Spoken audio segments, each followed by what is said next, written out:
Hello, I'm Nick Knoth. Welcome to the Como Vanguard podcast. This is the companion show to the Como Vanguard written publication on Substack. You can find more information and past reporting, as well as links to submit questions and support the show at comovanguard.com. Nick, I'm glad to join you. I'm David Lyle. This is going to be one of those conversations about a city council meeting that was delayed one night because it was on a Tuesday night due to the Martin Luther King Jr. holiday. And here it is as we record this on a Wednesday morning. Nick, I know you stuck through watching that city council meeting to the end.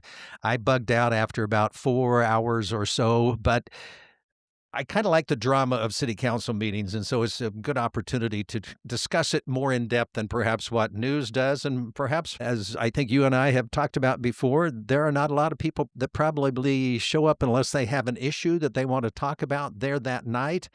And then some who have an opportunity maybe to watch it online, but won't take that opportunity. So through this, we're trying to provide a service for those who'd like to know what's going on, but just don't have the opportunity to invest that time either in presence or watching it on video. That's right. I like to say, Como Vanguard is there so you don't have to be. Well, I watched some last night. I didn't show up in person. You were not able to be there in person either, but we did watch a good portion of it, and both of us got to see what was the meat of the meeting last night. Do we jump right into the meat, or do we tickle around the appetizers first? Yeah, we can jump in. Before that, I'll just add for folks listening, we do not have a guest co-host with us today. I am traveling for my day job, so to speak. And since David and I are doing our first remote recording, if you will, we thought it's safest just for the two of us to run this to make sure everything works out. And then in the future, when and if we need to record remotely again, we will try to incorporate a nice guest co-host of some variety.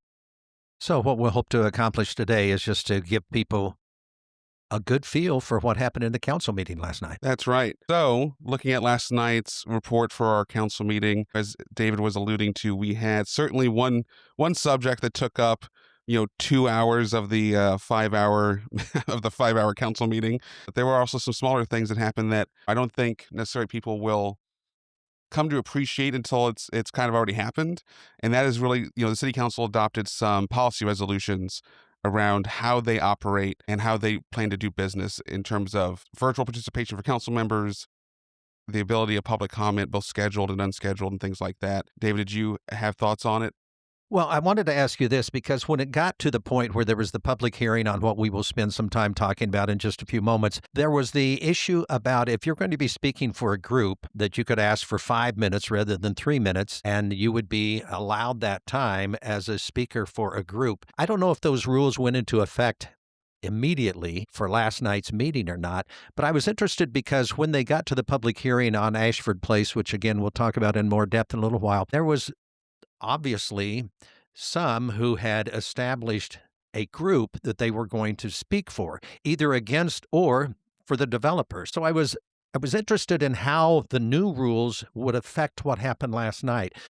Could someone who said, I'm going to be speaking for the neighborhood, and there are 3 of us lined up ready to do that, say, I would want 5 minutes so that I could present our side, and then cut out the other 2 or 3 people? Likewise, with the developer side, one person could have said, I would like 5 minutes to present this side, and then you would not have had the others who were a part of that group and identified as part of that group speaking. Yeah, so what the policy that council implemented last night, and they kind of somewhat started using it during the meeting, it really won't take effect till the next council meeting. It was that one organization and one person gets to claim that representation. So let's say you're speaking on behalf of, friends of David Lyle, right? Only one person from that group is going to get the 5 minute allocation, and a second person can't come up and say, I'm also with that organization.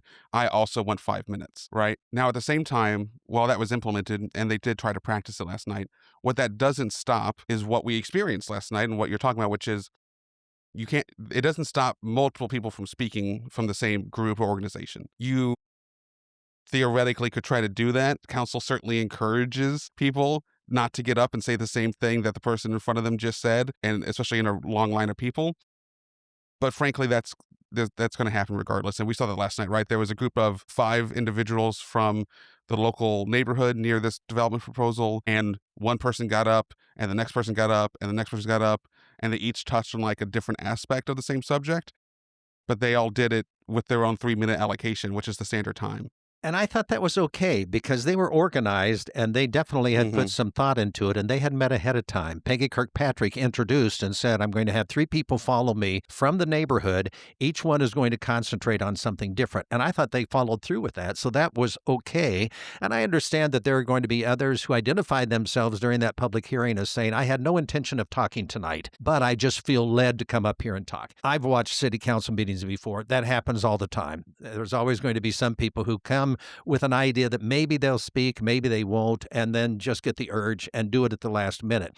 They're not as organized, but that's just part of a public hearing. You have to let them speak. So you've explained it well because nobody with a identifiable group said, I'm going to speak for the group, so I'd like 5 minutes, because the point is that you have that 5 minutes, which is longer than 3, obviously, but you're cutting out some of the 3-minute conversations that would have, or presentations that would have happened after that. That is the goal. Frankly, the 5-minute speaking for an organization thing is something that's just abused, but it's also something that doesn't mean that much, right? Because there's not a big difference in reality between 3 minutes and 5 minutes. And so what council's trying to do, among other things, is try to rein that in because people will go up there because there's no stopping it, right? Like I could walk up to the next council meeting, walk up to the dais and say, "Hi, I'm Nick Knoth representing blah blah blah group." I could literally say that. I'd like 5 minutes. Right? Because people Right. just make it up. That Sure. happens. I've watched that happen at city council meetings, and that's because people just want more time to talk. And so they're trying to rein that in a little bit. I don't know that they'll have much success there. And don't get me wrong, I hope they do.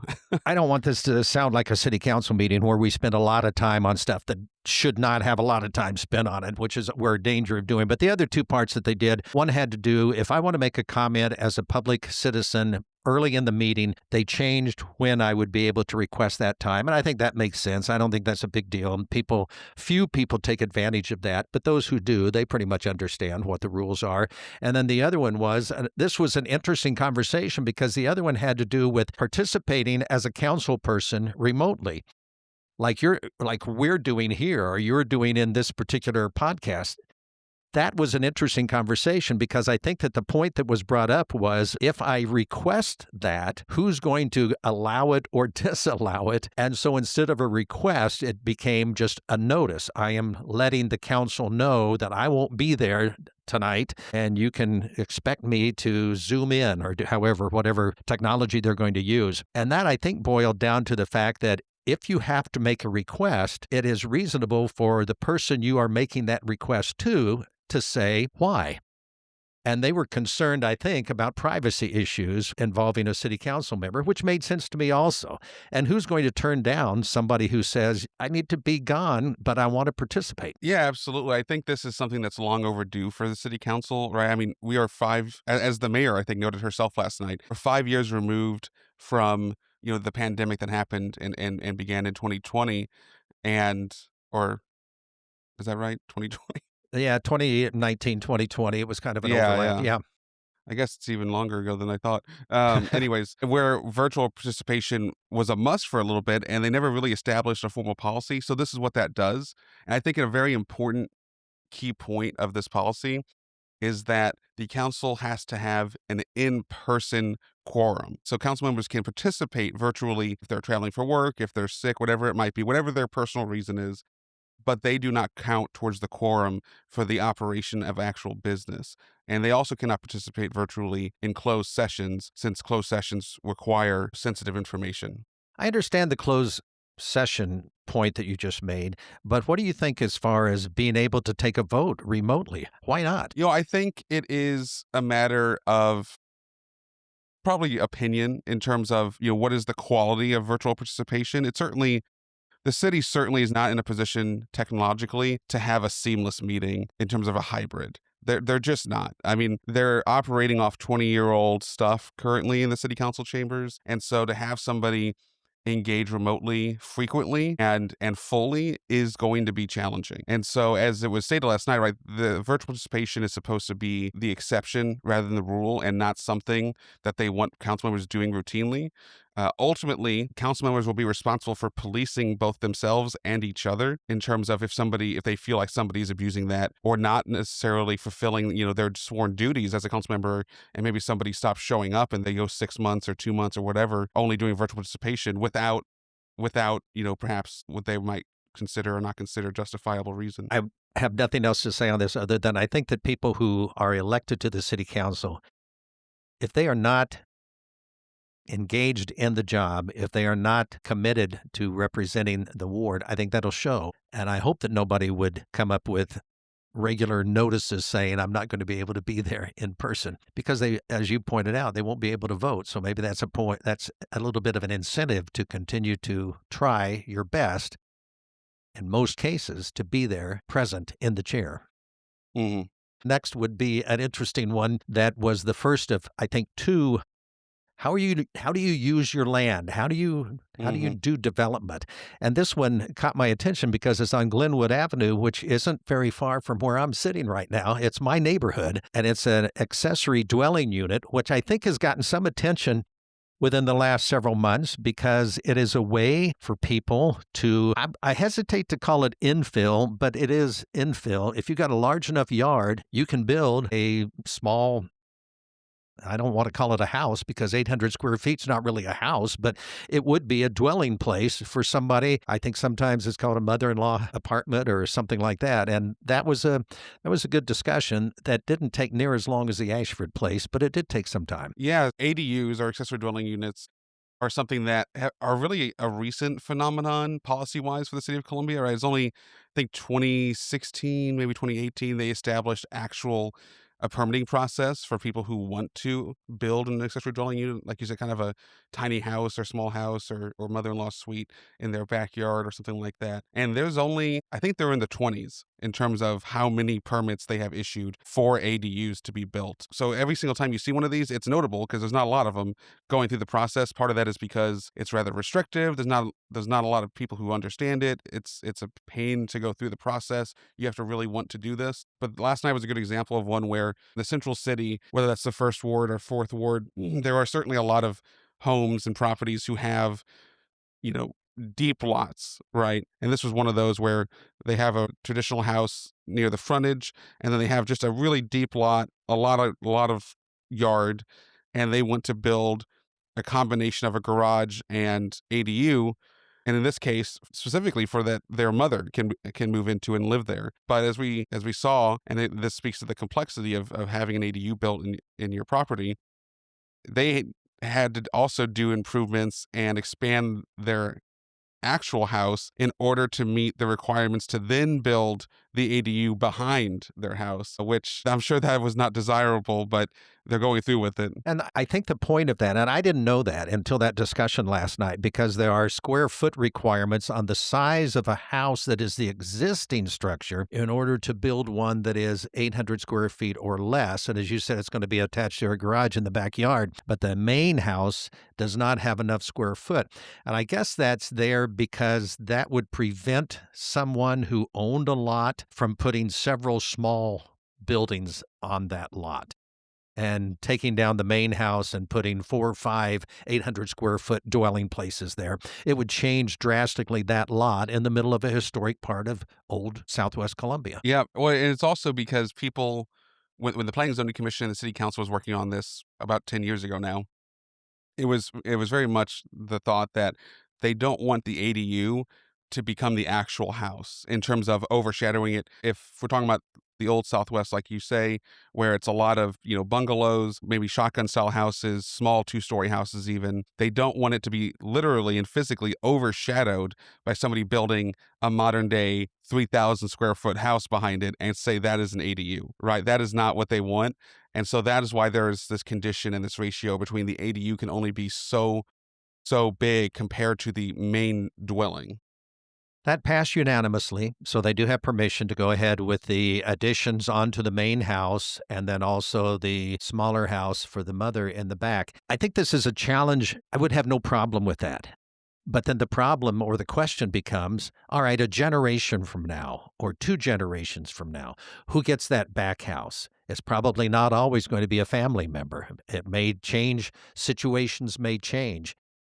A long time ago in Independence, Missouri, I lived in a house that would have been like this in the backyard of an older house, and that was rented to me by the people that lived in the main house. I hope I was a good tenant, and I don't think that we disturbed anybody around there, but there's always that question. It's the same question that I think always comes up is, I am a neighbor of a place that's going to change.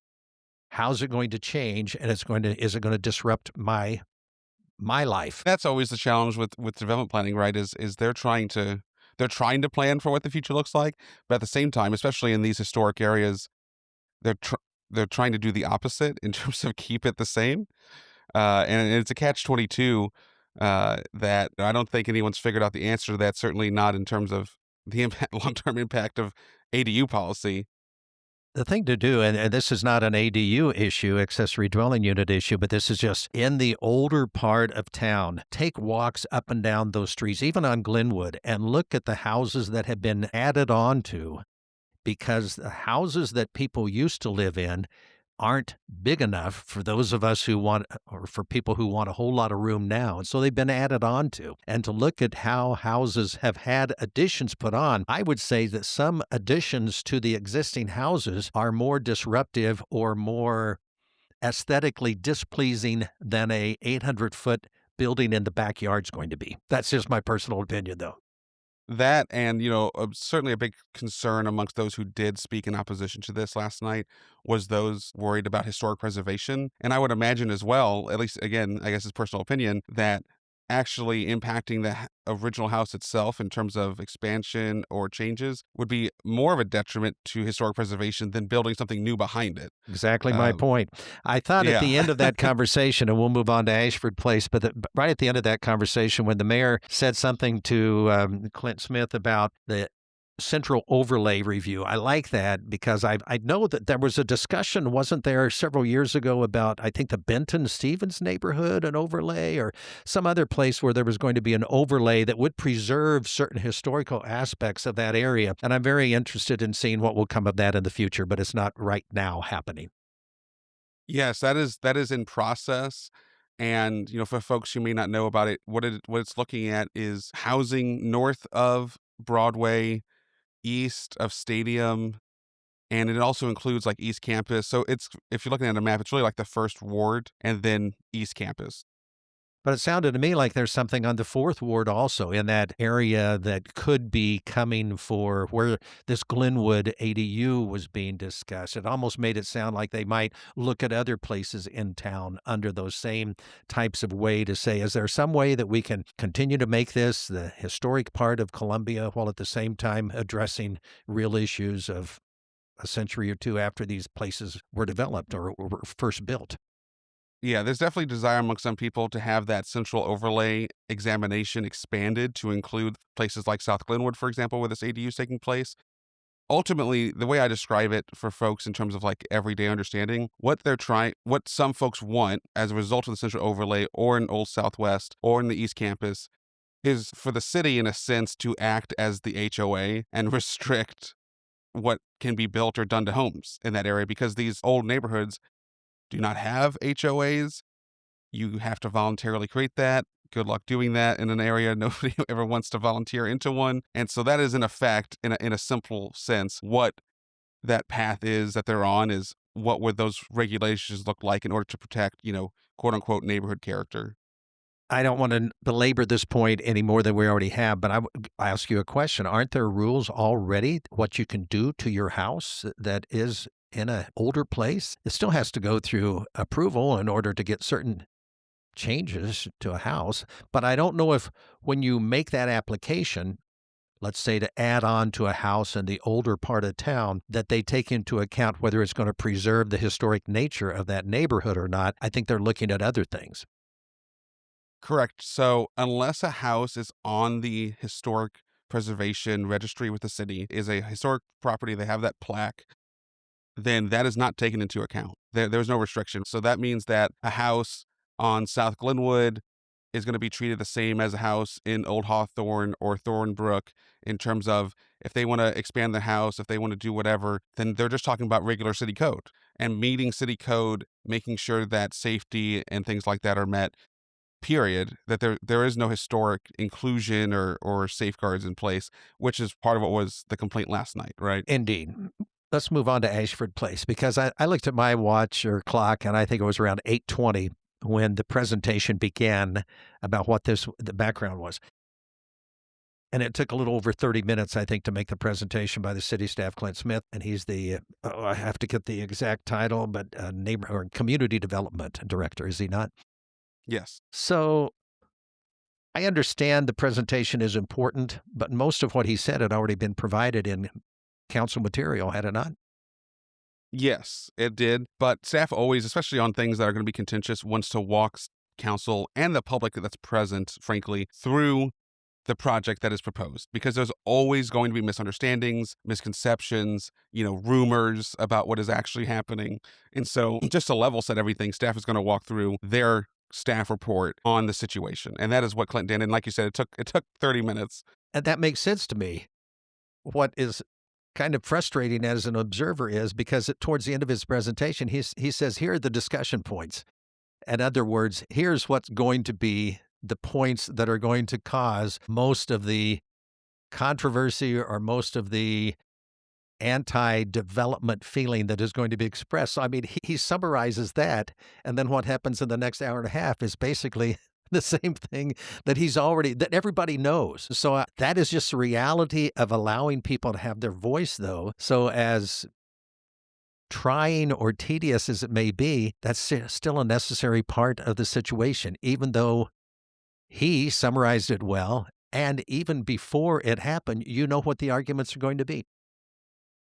Well, for those of us who are City Hall regulars and watch these projects go from concept to council, that is how every one of them goes. You can, to like the 99th percentile, you can predict what the concerns are going to be. And then it's just a matter of how many people are going to show up to voice those concerns that you already know about.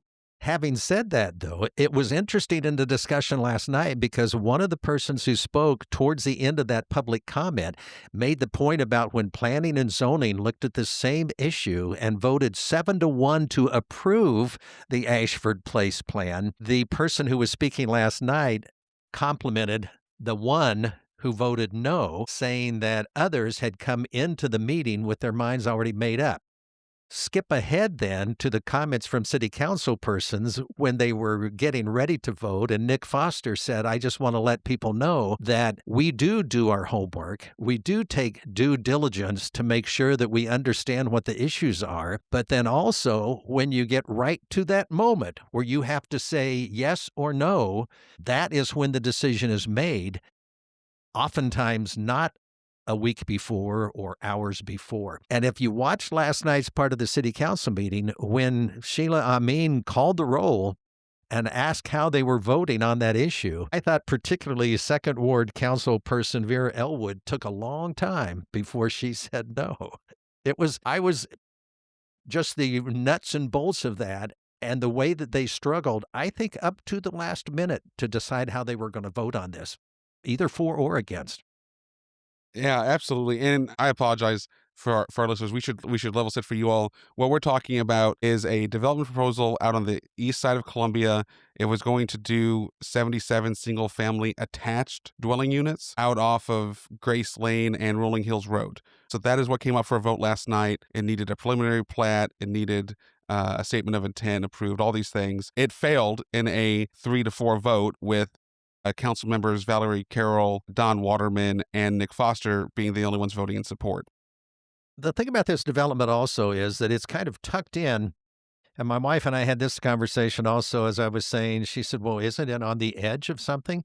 It is, but it's basically tucked in. And I haven't studied the topography or geography of that enough to know why it won't have more access to rolling hills or to whatever's north of that. But it must be because of the terrain, because all the conversation is they're going to want access to WW, which is Broadway extended east, and that was the whole focus. There was no other talk about coming in or out a different direction. It was only about that and how, what is it, Sagemore? Is that the Sagemore, which is the road that is existing now that would take you to this new development. And the other conversation was around El Chaparral, which is a road that does not go there yet. You can get into the nuts and bolts of this, but the point was that that is not going to be, and oftentimes they were using the year 2035 before El Chaparral might even be another alternative to enter into a neighborhood that would be approved as Ashford Place.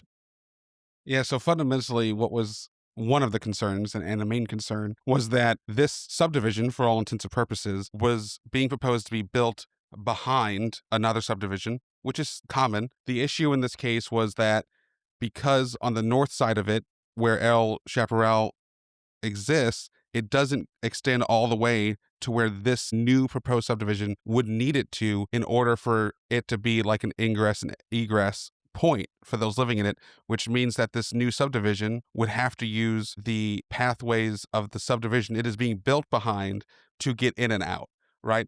Again, not an uncommon feature, for better or worse, in Columbia as development is happening. And so people were not happy that this would force more traffic through their subdivision, through a main thoroughfare within it. And at the same time, it was really a discussion and a complaint around what comes first, development or the infrastructure improvements. And the city's really operational policies to date is that development comes first and then development follows, or sorry, Infrastructure. infrastructure follows.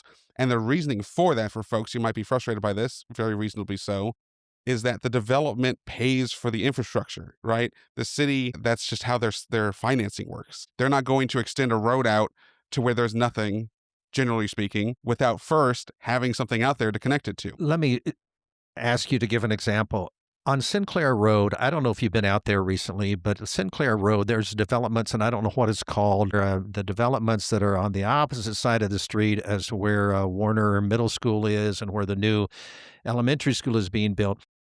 So there are roads that go out through there without any houses that are developed or built there yet, but those roads have been put in by the developer, right? I mean, that's what you're saying. If there's going to be that kind of building of roads, those roads are put in by the developer. Then after that's developed, then the city will take over maintenance of that? Yes, correct. Yeah, I just want So to let developers people. will put in roads, and that was part of the proposal last night, that the developer for this new subdivision was going to do its part in developing a section of that extension for El Chaparral, or how do you pronounce it? El Chaparral is how I El always do it, but Chaparral. yeah. I always mix it up, but that would not be the completed extension, right? It would Right. be pretty much a dead end road, and the city is not in a point yet to extend it on their end because we have a 10-year cycle for capital improvement projects. Right. Right. So that's why El Chaparral, many were saying, go ahead and build that. The council seemed to say, several council members said, why can't we go ahead and build that?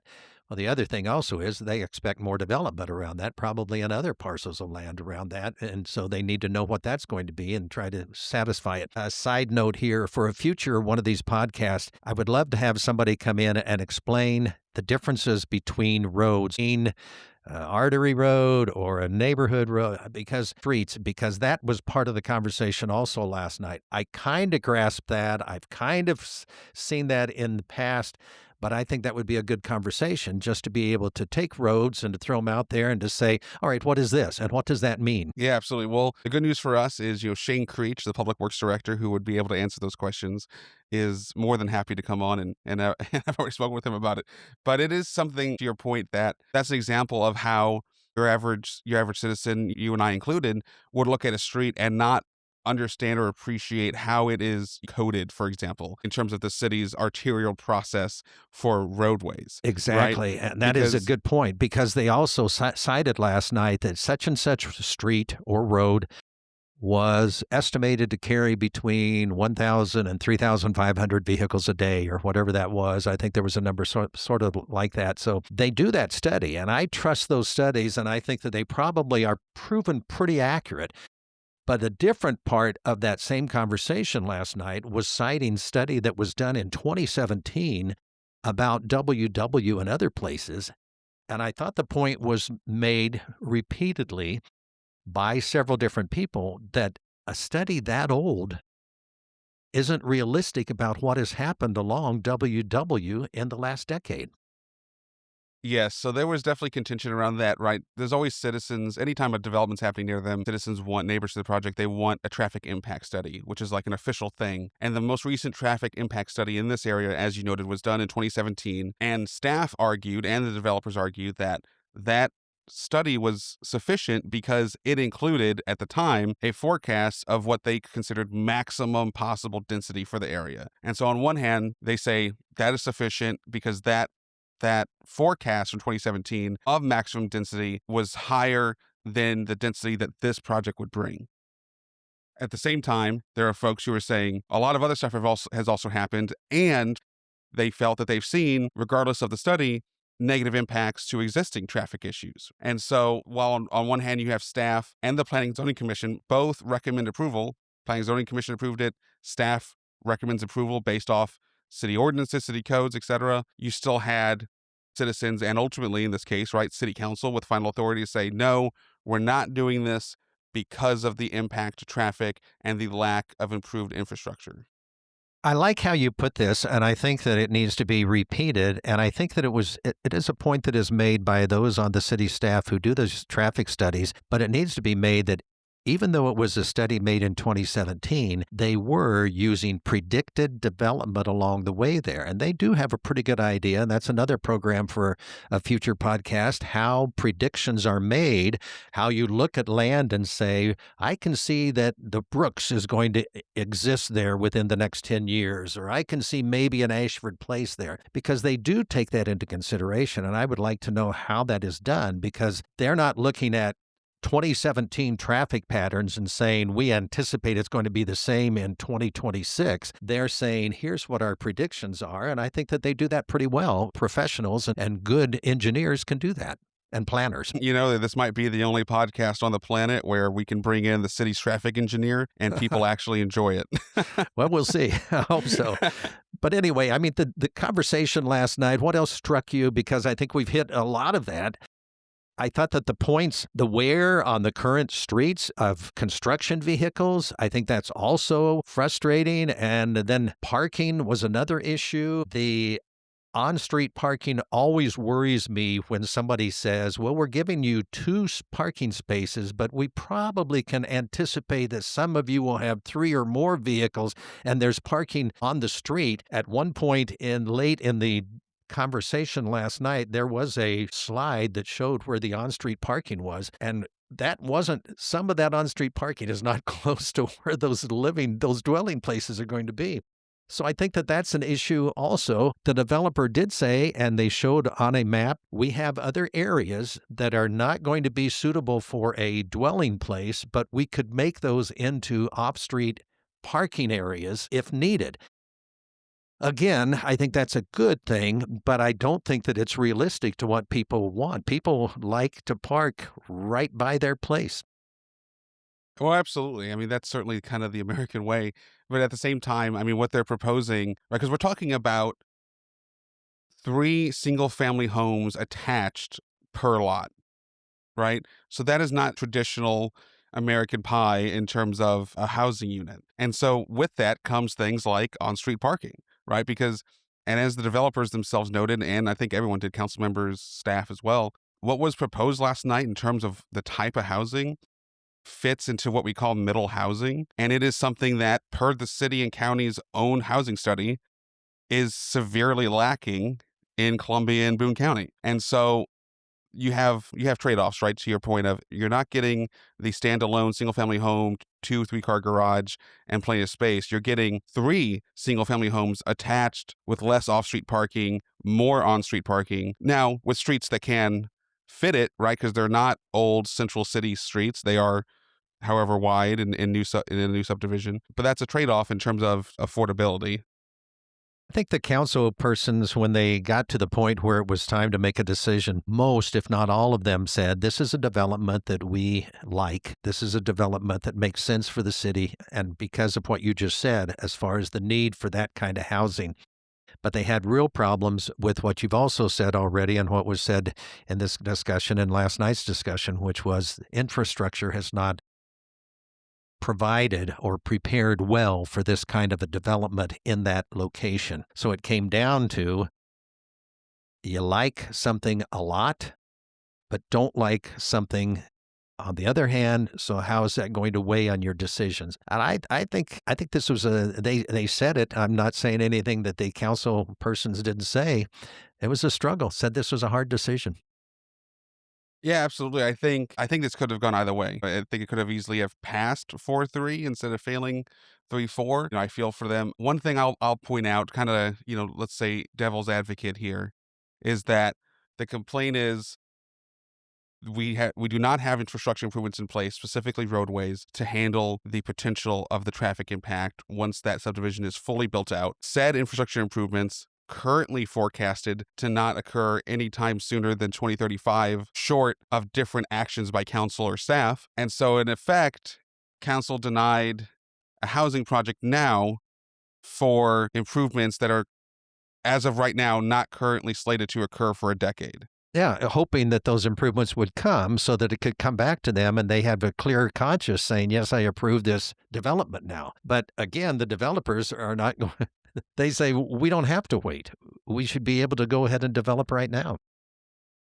Frankly, this happens with every single new subdivision proposed, and it's kind of comical to me in an ironic way in that the folks who were opposed to all this, right, whether they lived at the Brooks or another subdivision out there, guess what? The people who lived out there before you came and said the same thing. Yep, Where about your development. Yep. where your subdivision's going to increase traffic, we don't have the infrastructure, et cetera, et cetera. Valid concerns, valid points. Council approved the subdivision, and council has approved subdivisions in the last year along the same lines. And so it is, I don't know, noteworthy, whatever, that this one got denied despite other ones not being denied in the last 12 months with very similar circumstances.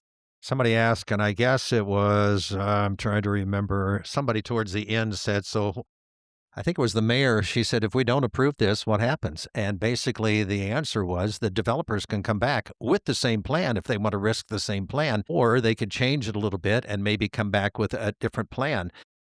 But I have sympathy for developers on this point that they put a lot of work into this already and a lot of expense into this already. And what you just pointed out, where it's kind of how do you see this being improved? A similar type, and nothing's exactly the same, but similar, and it gets approved, and something similar doesn't get approved. So I understand frustration on the developers, but if I lived in the Brooks, I'd understand their position also, and so it's a hard decision. But you're right. If you move into any place, especially out east where development has taken place there, and I'm trying to think probably north and any of the areas, if there's land around there and you say, I'm buying this place because I'm getting away from a congested area. No, just wait. Somebody's going to develop that. And that's one of the advantages of living in a real old part of town is you're probably not going to have to deal with that kind of issue. You might be dealing with an ADU or something else, or maybe a short-term rental or renters in a house that no longer is like it was 50 or 75 years ago. Each neighborhood has its own little dynamics of that. But if you move out away into a new subdivision and you think, yep, that's the last one that's going to be there, if there's land, no, it's not. To your point, right, where you live, for example, old Southwest Columbia, you have to worry about that because it already happened. Mm-hmm. Yeah. Right? It's not that it's not going to happen. It already happened. It doesn't matter if you go northwest, northeast, east, southwest Columbia, where development is happening. Development can only happen where there's land. That is how it works. And, I feel for folks, but also to a degree, my thought is it behooves you and your realtor, if you're using one, whoever your real estate professionals are, when you're buying something, be informed about what's around you because what's there now isn't necessarily what's going to be there tomorrow. Exactly. So what do you think comes of this? Anything else to say on this Ashford Place decision last night? I totally agree with you. Up until the point where the votes were taken, I didn't know which way it was going to go. Yeah, it's interesting. I had someone already this morning reach out to me about it, and kind of how I summarized it is council had a decision between more housing and more traffic or less housing and less traffic, and they chose the latter. At least for now, right? Because to your point, the project isn't dead. If anything, really, it's just delayed.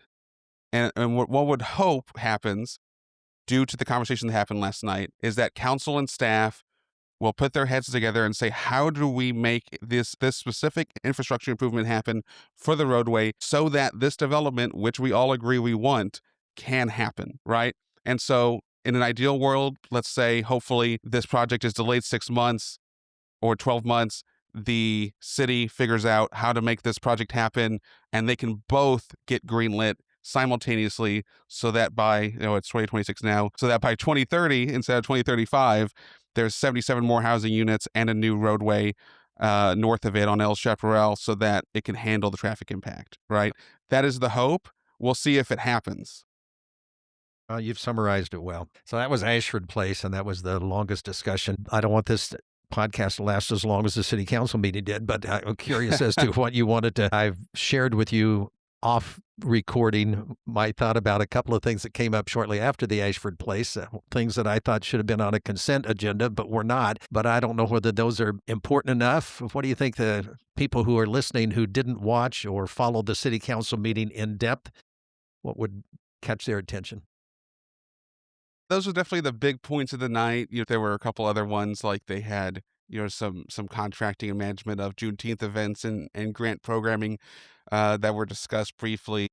And really all that is the city kind of getting its arms around managing and helping lead the management of Juneteenth events around the city of Columbia through its grant money, right? Because there are numerous parties in the city of Columbia who want to facilitate their own Juneteenth events, but they also want city dollars. And so that has created in recent years some kind of, low level like stress or contention between folks. And so the city really is just getting its hands or its arms around that, managing it, hoping that there's less stress and better experiences for everyone involved for the 2026 Juneteenth timeframe in terms of events around it. And I And think that I'm optimistic. yeah, I think in a future podcast, we'll talk about crime and National Institute of Criminal Justice Reform and what that might mean. But that's basically going to be a study that will have some results maybe in 4 to 6 months that will give us an idea of where gun activity is occurring and what the city might do to cut down on that. But I think that's going to be a lengthier conversation for a future. But if you're looking, I'm going to give you a couple of things here that I think that will catch attention if somebody looked at this. Can't wait to see the Red Bull Chariot race event, which is coming up on April the 11th, if I read my notes right. And that is going to be like a grown-up adult soapbox derby, is it not? Pretty much. I think it'll be quite the sight to behold. Yeah, that is something that my understanding is Harpo's downtown, that bar, is working in conjunction with Red Bull to bring some human chariot races to downtown Columbia. This is their second attempt, at least, at doing so. They tried a few years ago. It got denied for a few reasons, but this one got approved, so it's coming in April. And, I for one, if I'm available, I might go downtown and just see what this is all about. So what changed to go from disapproval to approval? I think what helped is they changed the location. Before, they wanted to go down, I'm blanking on the street name, but the street in downtown Columbia that has a lot of the brick portions to it, a lot of brick Yeah. roadway, and they were serious safety concerns around that. And also some other minor things, but they seem to have come back, picked a better street for it. They have insurance in place, all these other things where they're going forward with it. We'll see what happens. It's certainly, if you had asked me, hey, do you expect to see chariot races on the city council agenda? I would say not anytime soon, but hey, it happened. April 11th is going to be that date, which I think is a Saturday. Then the other thing that caught my attention, Gabe Huffington, who is the Parks and Recreation Director, he was talking about a public restroom downtown. I looked at what they have in Portland, Oregon. I believe it's Portland, Oregon, where they using a model from that. Good idea. I'm not sure the location. He was talking about the report, a $341,000 bathroom downtown. That seems pretty Yeah. expensive.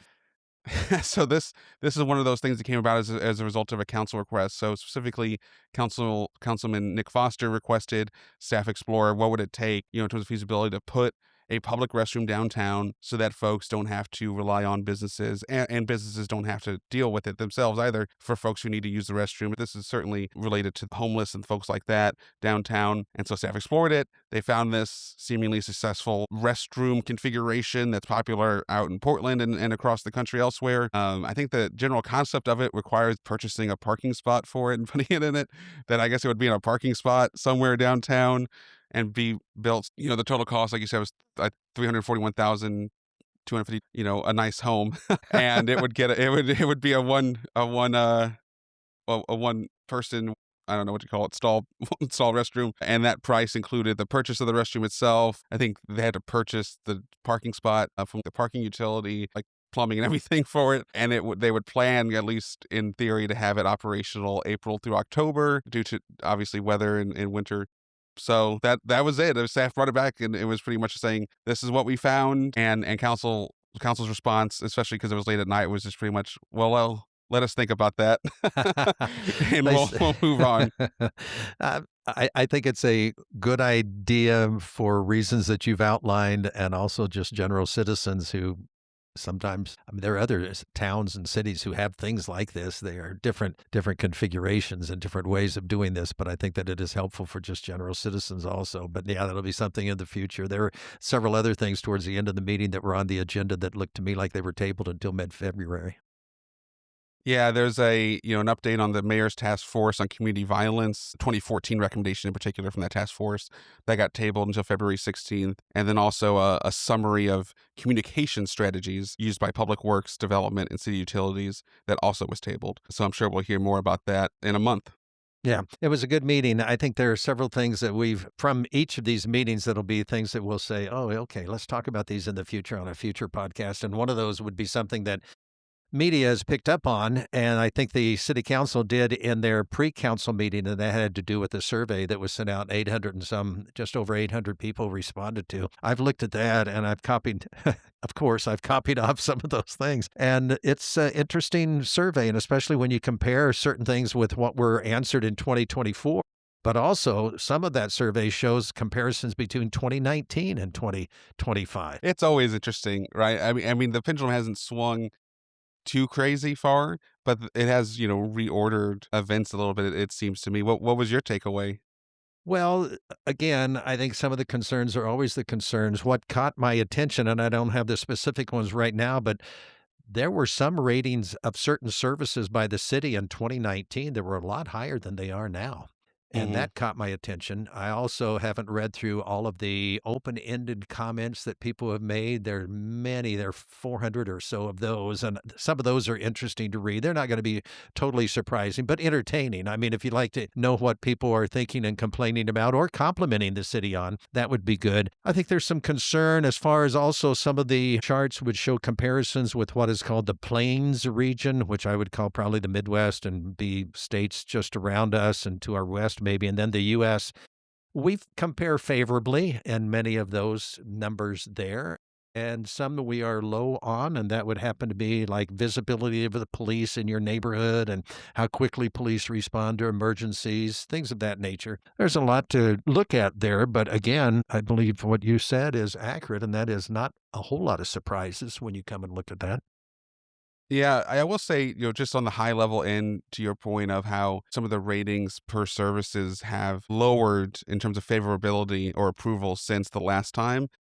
To me, my first takeaway, or my first thought rather, was I wonder how much of that is a frustration with, frankly, a lot of the costs of city services have gone up since that last survey was done. Water rates, electric rates, trash rates, everything. I mean, I don't think anything's gone down. Parking rates, and combine that with an economic environment that is pretty stressful for people, and the cherry on top being let's say, dynamic political environment. It's exactly what I uh, was thinking. My that reaction to that is that nationally there is just a propensity to complain and to be very vocal in ways that are probably much higher than what they used to be, even 5 years ago. I think if I had to summarize, it would be between costs increases and politics, that people are just feeling more upset about the government in general, and that is perhaps reflected in this one with the city of Columbia. Yeah. Well, Nick, I appreciate you including me in this as always. And I thought it was a fun conversation about what the city council did in this mid-January meeting, and we'll see what happens in February. Yeah, absolutely, David. I always appreciate it. This has been the Como Vanguard podcast. If you found this episode useful or informative, please leave a review on your podcast app of choice, and be sure to share it with others who care about the city of Columbia. And then always, we'd like to hear questions if you have some for or suggestions of guests for future programs or podcasts or questions. You can put those at comovanguard.com. And Nick and I would be happy to answer or have people on who can answer those questions. Absolutely. We don't want to operate in a silo. I'll also add, if you want to receive Como Vanguard's written reports as they happen, be sure to subscribe on Substack. And if you'd like to support the show and directly, you can go again to comovanguard.com. We appreciate you listening. Hope you give us some feedback, and we will see you next time.